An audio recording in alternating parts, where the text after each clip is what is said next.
So for today's video, mag-change oil na ako. Almost 2 months na pala akong hindi nag-change oil, pero ang tatakbo pa lang nito is 1,200.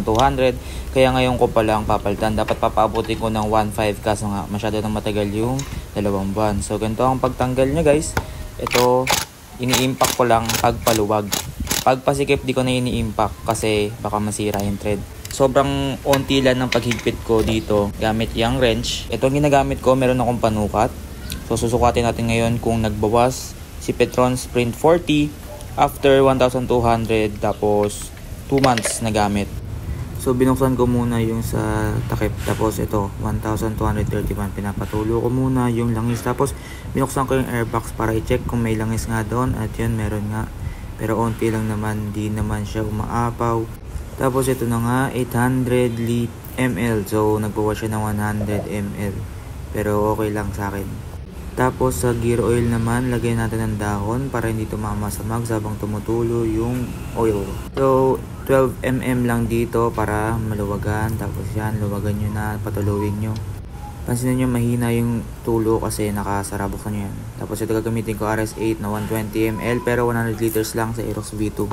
Tapos ganito ginagawa ko pag bagong oil, sinusukat ko siya ng 900 gamit yung ito. Tapos lagay ko lang siya ng 900 dyan. Pagkatapos ito yung gagamitin ko ngayon, Motul Power LE. Ayan, sukatin ko lang hanggang 900 ml. Tapos lagay na natin. At ayan, 900 ml na. Tapos bago natin ilagay, itatakpan muna natin yung drain sa baba. Tapos tandaan nyo yung tsura nyan guys. Ganyan yan pag ibabalik yung spring saka yung filter. Tapos pag hinigpitan sobrang light lang. Huwag nyong higpitan na mabuti para di mabasag.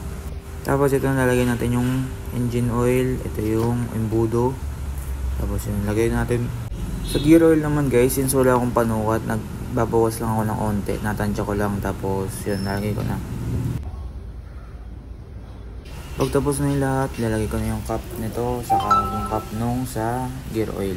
Tapos okay na. Ito na siya.